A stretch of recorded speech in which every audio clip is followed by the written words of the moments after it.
મંગલમ ભગવાન વીરો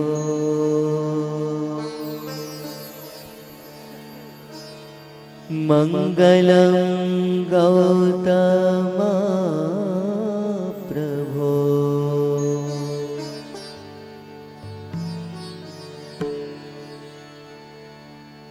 મંગલમ સ્થૂલે ભદ્રાદ્યા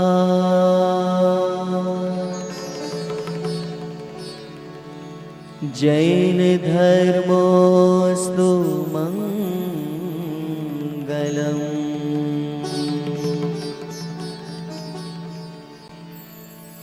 જૈન ધર્મોસ્તુ મંગલમ.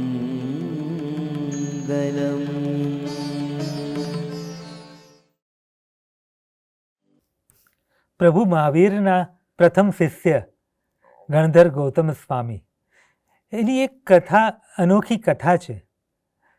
ગૌતમ સ્વામી એટલે ઇન્દ્રભૂતિ ગણધર, ઇન્દ્રભૂતિ બ્રાહ્મણ અને અનેક વિદ્યાઓના ધારક, અનેક જ્ઞાનના ધારક અને અહમના ઊંચા શિખરે પહોંચેલા.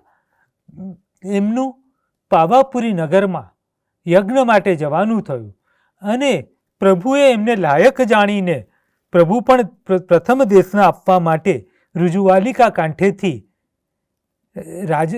પાવાપુરીમાં પધાર્યા અને પાવાપુરીમાં પધાર્યા ત્યાં એ બંનેનું મિલન થયું.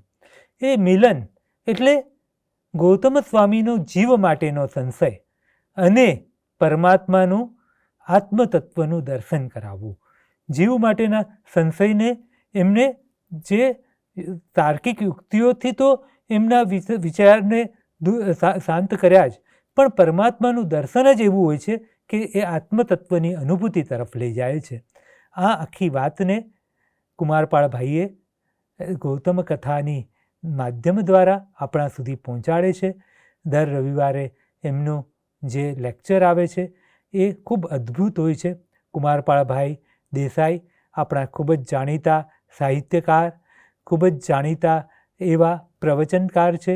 એમના પ્રવચનમાં હંમેશા એક નવો ઉઘાડ, વિષયને નવો ઉઘાડ આપવાનો પ્રયત્ન રહેતો હોય છે અને આ ગૌતમ કથાના માધ્યમ દ્વારા આ પરમાત્માના પ્રથમ શિષ્યના જીવનને આપણી આગળ નવી રીતે રજૂ કરી રહ્યા છે. એ ખૂબ આનંદની વાત છે અને એ દ્વારા જૈન સાહિત્યને, જૈન વિદ્યા જગતને ખૂબ સુંદર ભેટ મળી છે. એ ખૂબ આનંદની ઘટના છે.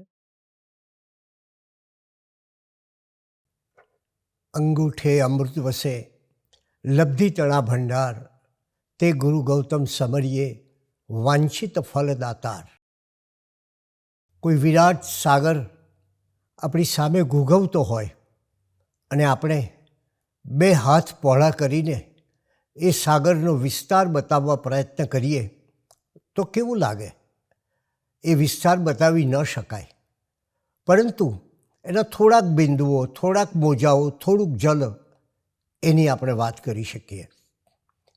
ગુરુ ગૌતમ સ્વામીનું ચરિત્ર એક એવું ચરિત્ર છે કે જેનો પાર પામવું અશક્ય છે અને એટલે જ આપણે કહ્યું છે કે આ આપણી એક અવિરત યાત્રા છે. એક પછી એક મુકામ આપણે આગળ ચાલતા જઈશું અને એ અવિરત યાત્રામાં આવતા રહસ્યો, એની ગહનતા, એનું ઊંડાણ, એની ભવ્યતા, એની દિવ્યતા, એ સઘળું જોતા જઈશું. અને ત્યારે આજે ગૌતમ કથાના 12મા ભાગમાં આપણે જોઈએ છીએ કે જે સમવસરણને આજ સુધી આપણે માત્ર એના બાહ્ય રૂપને જોતા હતા, એ સમવસરણનું આંતરરૂપ, આંતર સૌંદર્ય એ કોઈ ભવ્ય છે. એના અનેક આધ્યાત્મિક સંકેતો છે અને એટલે જ જે 3 ગઢની આપણે વાત કરી, એ પહેલો ગઢ એ દેહનો ગઢ, બીજો ગઢ એ મનનો ગઢ અને ત્રીજો ગઢ એ આત્માનો ગઢ. આ મનના ગઢ પાસે આવી અને જરા આપણે સહેજ થોભી ગયા છીએ. શા માટે? કારણ કે મન એ સૌથી મહત્ત્વનું છે અને એટલે જ કહે છે, આ સમવસરણ દ્વારા આપણને એક સંકેત મળે છે કે તમે મનના દોડાવ્યા દોડો છો.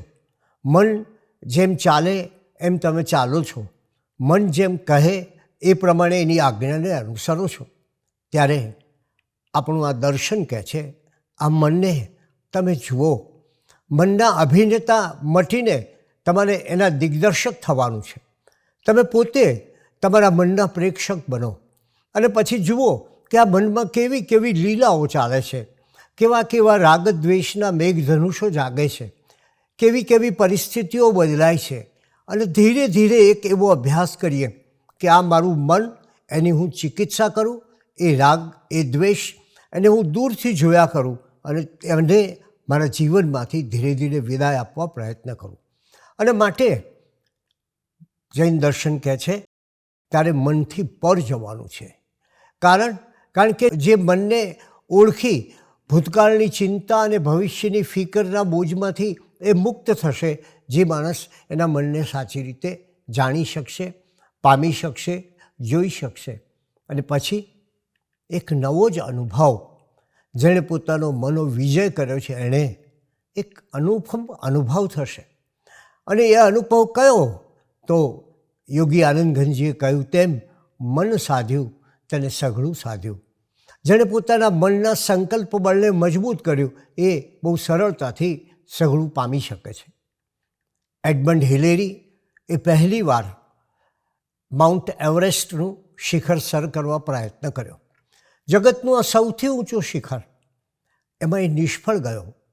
એણે પોતાના ઘરની દિવાલ પર એ માઉન્ટ એવરેસ્ટનું ચિત્ર દોર્યું અને એ ચિત્ર દોરીને જોઈને એ માઉન્ટ એવરેસ્ટને સતત કહેતો, ઓ માઉન્ટ એવરેસ્ટ, તે મને એકવાર પરાજિત કર્યો, પરંતુ તું અંતે તો પરાજિત થવાનો જ છે.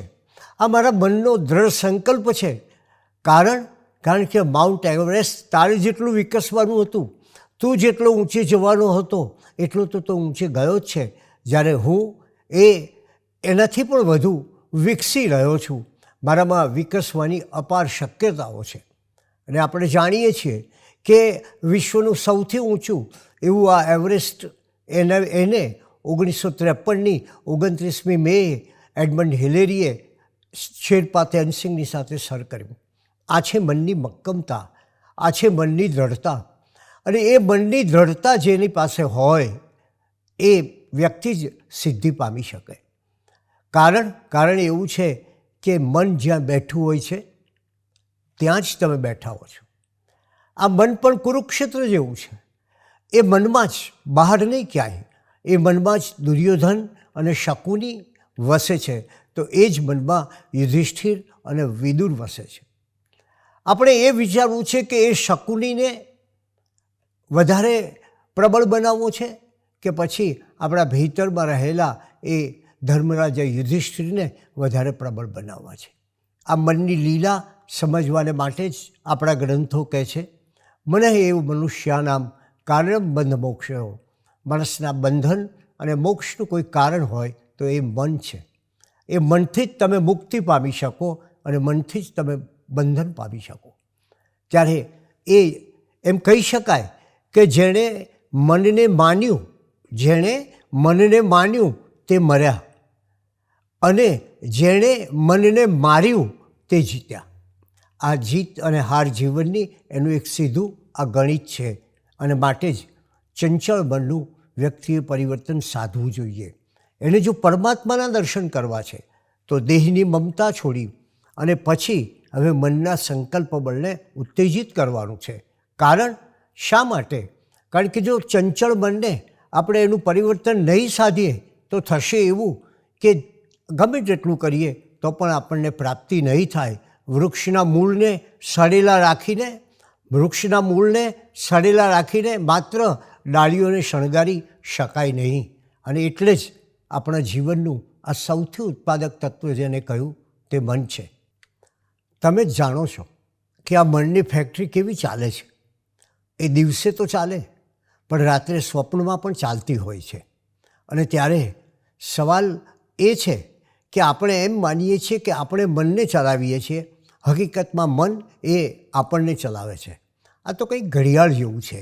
આપણે એમ માનીએ છીએ કે ઘડિયાળને આપણે ચલાવીએ છીએ અને હકીકતમાં ઘડિયાળ આપણને ચલાવતી હોય છે. આમ મનના બીજા ગઢને પાર કરવાનું આપણું દર્શન કહે છે. ભગવાને એને કહ્યું કે જો તું તારા તોફાની ચંચળ મનને સંકલ્પ બળમાં પરિવર્તિત ન કરી શકે તો તને પેલો પરમાત્મા જે સમવસરણમાં સૌથી ઊંચે બેઠા છે એ પરમાત્મા એનું દર્શન નહીં થાય. એ મનનો ગઢ પાર કર્યા પછી જે ત્રીજો ગઢ છે, જે સમવસરણમાં આપણે જોઈએ છીએ, એ આત્માનો ગઢ છે. સમવસરણના ચિત્રોમાં જેને રત્નનો ગઢ કહ્યો છે, એ રત્ન શું? એ રત્નની પાછળનો ભાવ છે, એ રત્ન છે આત્મા. મનને બંધન ગમે છે અને આત્માને મુક્તિ ગમે છે. શરીર, ઇન્દ્રિય અને મન એ તો જળ છે, પરંતુ ખરું ચૈતન્ય રૂપ કોઈ હોય તો તે આ આત્મા છે. અને વ્યક્તિને જે સમયે એ જ્ઞાન પેદા થાય, જે સમયે એ ભેદ જ્ઞાનનો અનુભવ થાય કે તરત જ એને આખું વ્યવહારની ભાષા, વ્યવહારનું જગત, ભૌતિકતા એ બધી નાપસંદ થવા લાગશે અને આત્મજાગૃતિ એના જીવનમાં પથરાઈ જશે. આત્મા સ્વયં ત્રીજો ગઢ, રત્નનો અર્થાત આત્મા. એ આત્મા સ્વયં અદ્રષ્ટ રહીને પણ દ્રષ્ટા છે. એને આપણે જોઈ શકતા નથી અને છતાં આત્મા જુએ છે. જરા સમજીએ. બૃહદારણ્યક ઉપનિષદ અને પ્રભુ મહાવીરના એ વચનો બંને સરખા છે. બહુ લાક્ષણિકતા છે કે જે ઉપનિષદોએ કહ્યું વૈદિક સમયના, પ્રભુ મહાવીરના વચનોમાં પણ એ છે કે તમારા પોતાના આત્મા દ્વારા જ સત્યનું અનુસંધાન કરો. જગતમાં સત્ય પામવું હોય, સત્ય સુધી પહોંચવું હોય, એમાં કોઈ દલાલી નહીં, કોઈ વચેટીઓ નહીં. તમારે પોતે જાતે પ્રયત્ન કરવાનો અને તમારે પોતે એ જગતના સત્ય સાથે અનુસંધાન કરવાનું. અને એટલે જ એ આત્મા દ્વારા, એટલે કે આ ત્રીજા ગઢ પાસેથી, એટલે કે આ રત્નના ગઢ પાસેથી, એટલે કે આ આત્મા પાસે પહોંચીએ અને ત્યાં જ પછી આપણને પરમાત્માના દર્શન થશે. એટલે આત્મા દ્વારા પરમાત્મામાં પ્રવેશ કરવો એ જ સાધનાનું અંતિમ ધ્યેય બનશે. એક વિશેષ વાત કરીએ તો પ્રભુએ એ સમયે ઇન્દ્રભૂતિને કહેલા વચનો જાણીએ. અર્થાત વ્યક્તિ જ્યારે દેહ અને મનને પાર કરીને આત્મા સુધી પહોંચે છે ત્યારે જ એને, જો આ મર્મ છે સમવસરણનો, ત્યારે જ એને સમવસરણમાં બિરાજમાન એવા પરમાત્માના દર્શન થાય છે. આપણે કદાચ જાણીને આશ્ચર્ય થશે, પણ સમવસરણનો એક અર્થ છે, એને અવસર પણ કહેવામાં આવે છે. અવસર એ માટે કે કેવું ભવ્ય હશે આ સમવસરણ. કદાચ જૈન દર્શનની એક ભવ્યતા જો જાણવી હોય તો સમવસરણના ગૂઢાર્થોનો અભ્યાસ કરો, એની ભીતરનો અભ્યાસ કરો તો ખ્યાલ આવશે કે કેવા ગૂઢાર્થો આ સમવસરણમાં પ્રગટ થાય છે. આ સમવસરણમાં દાનવો, માનવો, પશુ, પક્ષી આવીને તીર્થંકર પરમાત્માની માલકંસ રાગમાં વહેતી વાણી, અને એ કેવી વાણી? ત્યાગ અને વૈરાગ્યનો ભાવ ધરાવતી અદ્ભુત અને અનુપમ દેશના વાળી. ઉપદેશ, પ્રભુના ઉપદેશની પ્રતીક્ષા કરે છે. કોણ પ્રતીક્ષા કરે છે? ત્યારે આ એક મોટી વાત અહીં એ છે કે પશુઓ અને પક્ષીઓ પણ આમાં સામેલ છે. એટલે કે આ દર્શને આખા બ્રહ્માંડને જોયું છે. માત્ર માણસની ચિંતા નથી કરી, એને પ્રાણીની ચિંતા કરી, એને વૃક્ષની ચિંતા કરી, એને વનસ્પતિની ચિંતા કરી, એને પર્યાવરણની ચિંતા કરી. અને એટલે જ એ સમવસરણમાં આ સૌ કોઈ પ્રભુની અનુપમ દેશની પ્રતીક્ષા કરે છે. સકલ શાસ્ત્ર વિશારદ ઇન્દ્રભૂતિ ગૌતમ આવા સમવસરણમાં બિરાજમાન પ્રભુ પાસે આવે છે. અને એ સમયનું જે વાતાવરણ હોય છે, જરા એની કલ્પના કરો તમે, એ કેવું અદ્ભુત છે. સામસામી બે શક્તિઓ એકબીજા સામે ટક્કર લેવાની હતી. એક બાજુ તેજસ્વી, સકલ શાસ્ત્ર વિશારદ એવા ઇન્દ્રભૂતિ ગૌતમ એ શાને માટે આવ્યા હતા? એમણે પ્રભુ મહાવીરને વાદ વિવાદમાં પરાજિત કરવા હતા. મનમાં એક જ હતું, મનમાં એવો ભાવ, એ સમયની પરિસ્થિતિ સાથે આપણા તાર જોડીએ કે એ સમયે જ્યારે આ ધર્મ ભાવના પ્રવર્તતી હતી એ પ્રદેશોમાં અર્થાત ઇન્દ્રભૂતિ ગૌતમ વિચારે છે કે મગધ, વૈશાલી અને કપિલવસ્તુ આ મોટા જનપદો હતા. એ કપિલવસ્તુ જેવા જનપદોમાં ભગવાન મહાવીરના વિચારો પહોંચે એ પહેલાં જ એમને હું મારી વાદ ચર્ચામાં પરાજિત કરી દઉં. મનમાં તો વિચાર્યું હતું કે બસ જઈને પડકાર ફેંકીશ, કહીશ કે આવો મારી સાથે કરો વાદ વિવાદ. જો તમે જીતો તો હું જીતાઈ જઈશ, અને જો તમે હારો તો તમારે મારી વાત માનવી પડશે, મારા પંથમાં, મારા મતમાં, મારા ધર્મમાં આવવું પડશે. એવા ભાવ સાથે ઇન્દ્રભૂતિ આવ્યા. અને એ આવ્યા ત્યારે પહેલો પ્રભાવ એમના પર શેનો પડ્યો? ચોપાસ વાતાવરણ એવું હતું કે ત્યાં શાંતિનું સામ્રાજ્ય પથરાયેલું હતું. તમે જો એક બાજુ ઉશ્કેરાટ, ધમધમાટ, અતિ વેગથી આવવો અને મનમાં એમ કે બસ હમણાં પરાજિત કરી દઉં. અને એ વખતે ઇન્દ્રભૂતિ ગૌતમ ક્યાં પ્રવેશે છે? એ પ્રવેશે છે આ સમવસરણમાં અને સહેજ નજર નાખે છે પ્રભુની દ્રષ્ટિ ઉપર. અને એ પ્રભુના રૂપનું વર્ણન કરતા સમોદ્ભૂતોદ્ભૂતમ રૂપમ સર્વાત્મસુ કૃપાદભૂતા સર્વાદભૂત નિધિશાય તુભ્યમ ભગવંતે નમઃ. વિતરાગ સ્તોત્રની આ ગાથા છે. અને ગાથામાં કલિકાર સર્વજ્ઞ હેમચંદ્રાચાર્ય મહારાજ પ્રભુના રૂપની વાત કરે છે. આ વિતરાગ સ્તોત્રમાં પ્રભુના રૂપની વાત કરતાં કહે છે કે પ્રભુ તમારી શાંતિ અદ્ભુત છે. વિચાર કરો, સામે પક્ષે તદ્દન અશાંતિ હતી. પ્રભુ તમારી શાંતિ અદ્ભુત છે તમારું રૂપ. અને અહીં કોણ બેઠું હતું? એમ કહે છે કે ગાય અને સિંહ એક ઘાટ પર પાણી પીતા હોય એવી પરિસ્થિતિ. અને ત્યારે સર્વજીવો પ્રત્યેની, વિતરાગ સ્તોત્ર કહે છે, સર્વજીવો પ્રત્યેની તમારી કૃપા અદ્ભુત છે. તમે બધા અદ્ભુતોનો ભંડાર એના સ્વામી છો. તમને મારા નમસ્કાર. આવી પ્રભુ મહાવીરની જે પ્રતિભા હતી, જે દર્શન હતું, એની વાત કરી છે. અને એ દર્શન બહુ સાચું કે ગાય અને સિંહ બંને એક સાથે ઉપદેશનું પાન કરતા હોય એવી અહિંસા હતી.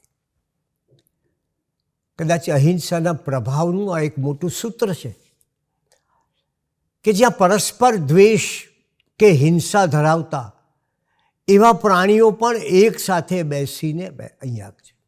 એટલે એક વાતાવરણનો પ્રભાવ. મારો અનુરોધ છે આપને કે ક્યારેક શ્રી સમેતશિખર તીર્થ પર જાઓ, કોઈ સુંદર કલ્યાણકના સ્થાન પર જાઓ, ત્યારે થોડોક સમય શાંત રહીને, મૌન રહીને, ધ્યાનસ્થ રહીને એ વાતાવરણના પ્રભાવનો અનુભવ કરો. કલ્પના કરો એ સમેતશિખરનું કયું વાતાવરણ હશે કે જ્યાંથી 20 તીર્થંકરોની એ નિર્વાણ ભૂમિ બને છે. કલ્પના કરો. આ વાતાવરણનો પ્રભાવ છે. અને એ વાતાવરણમાં કેવી પ્રબળ આધ્યાત્મિકતા હશે. અને એ આધ્યાત્મિકતા વચ્ચે આપણે આપણા હૃદયના સઢ ખોલી દઈએ તો આમ કોઈ એ સીડી છે, આ તો એ તત્કાળ શિખરે પહોંચાય. ઇન્દ્રભૂતિએ દૂરથી ભગવાનનું પ્રશાંત રૂપ જોયું, અઢળક આત્મવૈભવ જોયો અને દિવ્ય તેજ જોયું. અને કેવો પ્રભાવ અનુભવે છે વ્યક્તિત્વનો, પ્રતિભાનો, પ્રભુના અદ્ભુતોના ભંડાર એવા રૂપનો. એ કહે છે એ દિવ્ય તેજ જોયું અને વિચારે છે કેવી સૌમ્ય કાંતિ, કેવું ચહેરા ઉપર સૌમ્ય તેજ, કેવી ચહેરા ઉપર પરમ શાંતિ, કેવી શાંતિ વિલસે છે. અને ઇન્દ્રભૂતિની દ્રષ્ટિ પ્રભુ મહાવીરના મુખારવિંદ પર જડાઈ ગઈ અને અંતરથી એમની પ્રજ્ઞા બોલી ઉઠી. વિચાર કરે છે. એક શાયરીમાં લખ્યું છે કે દિલ કે ભીતર હી એક દિલ બસતા હૈ. દિલની અંદર જ એક દિલ વસે છે. હા, ઉસી જગહ સે સચ્ચા આદમી રહેતા હૈ. અને સાચો માણસ ત્યાં રહે છે. વહાં નફરત કી આગ કો આને ન દો, ઉસ દિલ મેં સદા સચ્ચાઈ પલતી હૈ. જે હૃદયમાં સચ્ચાઈ પડેલી છે ત્યાં નફરતની આજ્ઞા આવવાની. ત્યારે અહીં પેલું ધર્મનું એવું સામ્રાજ્ય જોવા મળે છે. ગૌતમનું જય જયકાર કરતું શિષ્ય મંડળ, 500 શિષ્ય મંડળ એ આગળ આવ્યા અને ઇન્દ્રભૂતિ એ સમવસરણમાં આવ્યા ખરા પરમાત્મા પાસે, પણ ન પ્રણામ કર્યા, ન કોઈ લોકોપચાર કર્યો. પરાજિત કરવા છે એની સાથે તો કોઈ વિવેકની વાત ક્યાં કરવી? એટલે ન પ્રણામ કર્યા, ન કોઈ લોકોપચાર કર્યો, ન કોઈ વિવેક દાખ્યો, કશું જ નહીં.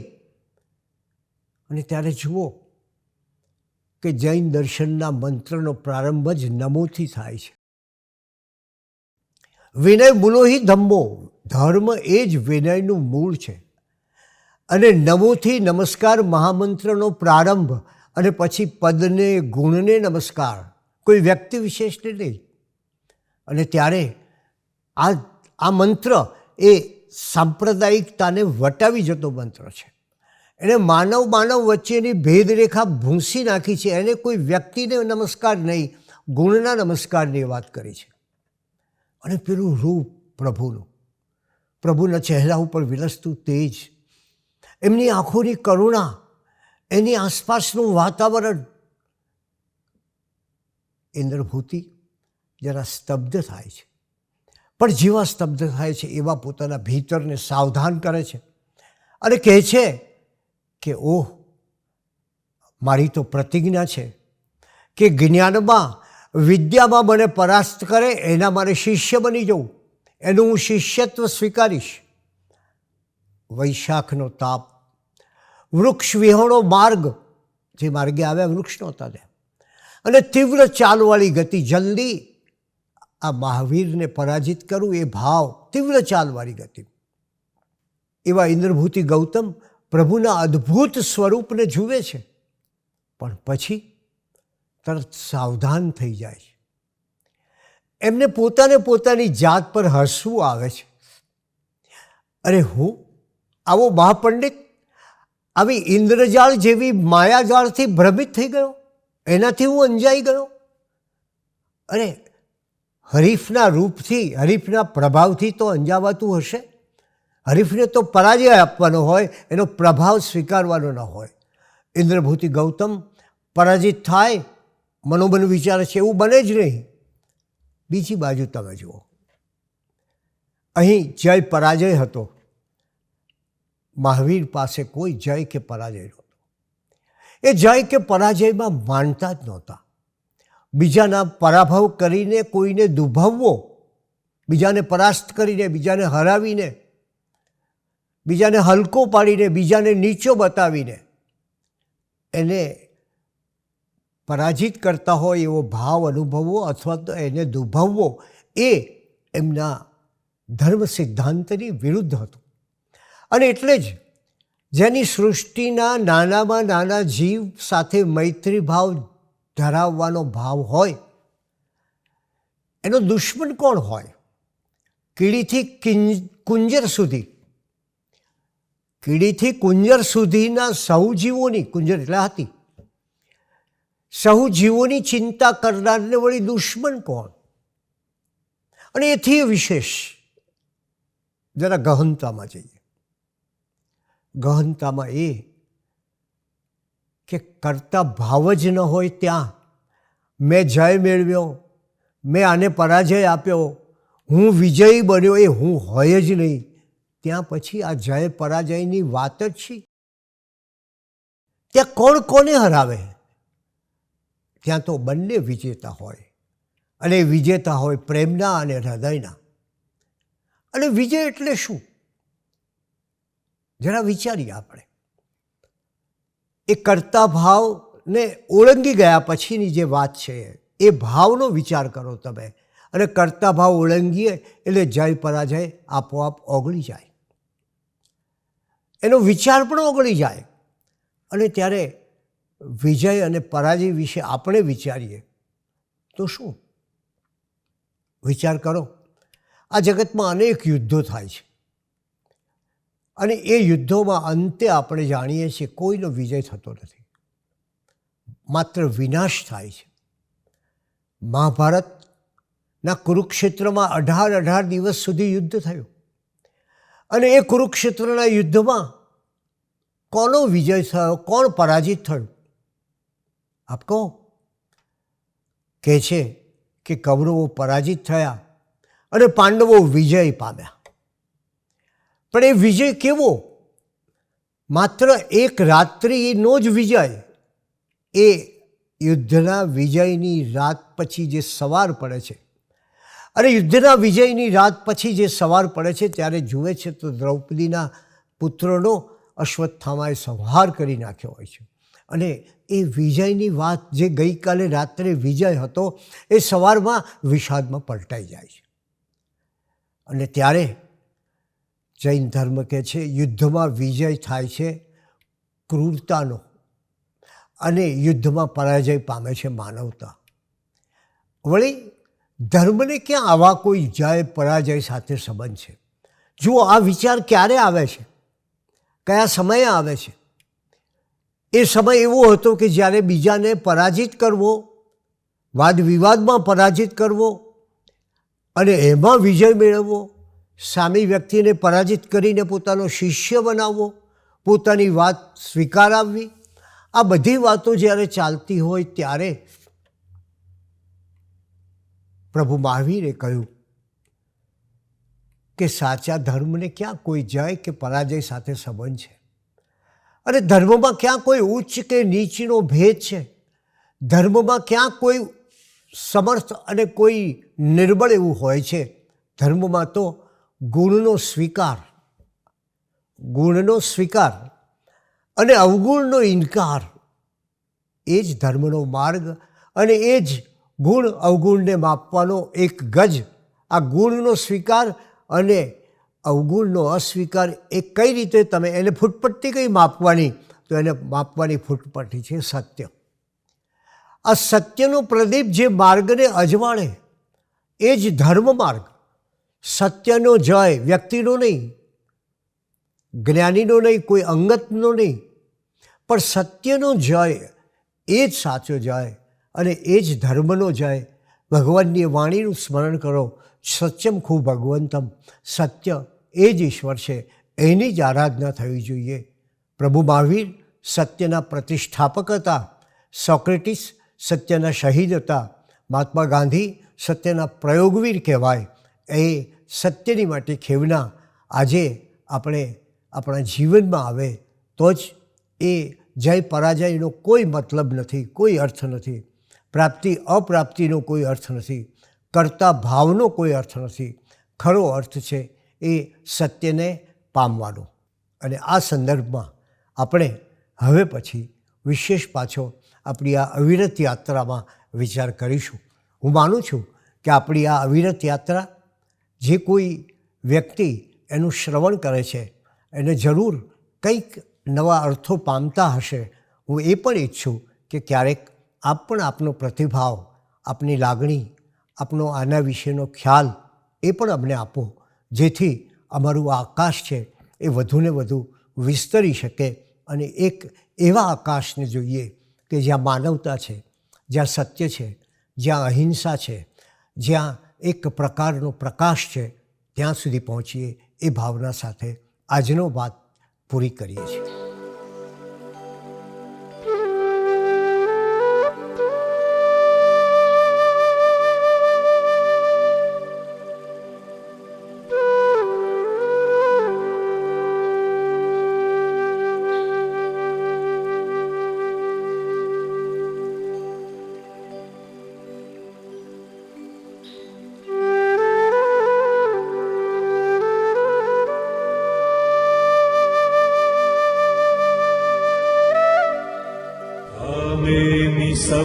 जीवे सव्वे जीवाखमन्तु मे वृत्ति में सब्ब भूएषु वेरं मज्जन केणै मिच्छामि दुक्कडं मिच्छामि दुक्कडं मिच्छामि